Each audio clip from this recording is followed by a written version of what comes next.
ಅವರು ಹೇಳಿದ್ದಾರೆ ನನ್ನ ಸಂಪರ್ಕದಲ್ಲೇನು ಇರಲಿಲ್ಲ ಅಂತೇಳಿ. ನಾನು 2 ಸಭೆ ಮಾಡಿದ ಉದ್ದೇಶವೇ ನಮ್ಮ ಪಕ್ಷದ 18ರಲ್ಲಿ 17 ಮತಗಳನ್ನು ಉಳಿಸ್ಕೋಬೇಕು ಅಂತಕ್ಕಂಥ ದೃಷ್ಟಿಯಿಂದ. ಕೊನೆಗೆ ನಮ್ಮಲ್ಲೇ ಶಾಸಕರುಗಳು ಕೆಲವರು ಇಲ್ಲ ನಾವು ಯಾವುದೇ ಕಾರಣಕ್ಕೂ ಅಭ್ಯರ್ಥಿ ಹಾಕದೇ ಇದ್ದರೆ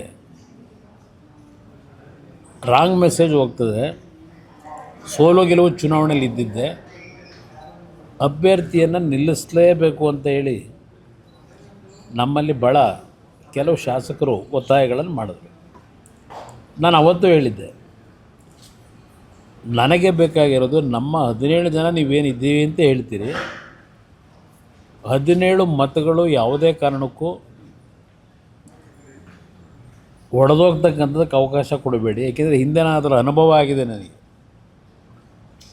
ಆ ಹಿನ್ನೆಲೆಯಲ್ಲೇ ಹೇಳಿದಾಗ ಇಲ್ಲ ನಮಗೆ ಪರೀಕ್ಷೆ ಮಾಡಬೇಕು, ನಿಜಕ್ಕೂ ಯಾರ್ಯಾರು ಯಾವ ರೀತಿ ಇದ್ದಾರೆ, ಈ ಪಕ್ಷದ ಬಗ್ಗೆ ಗೌರವ ಇಟ್ಟವರು ಯಾರಿದ್ದಾರೆ, ಹಿತಶತ್ರುಗಳು ಯಾರಿದ್ದಾರೆ, ಇದು ಪರೀಕ್ಷೆ ಆಗಬೇಕು ಅಂದರೆ ನೀವು ಅಭ್ಯರ್ಥಿ ಹಾಕಲೇಬೇಕು ಅಂತಕ್ಕಂಥದ್ದು ನನ್ನ ಮೇಲೆ ಒತ್ತಡ ತಂದಂಥದ್ದು.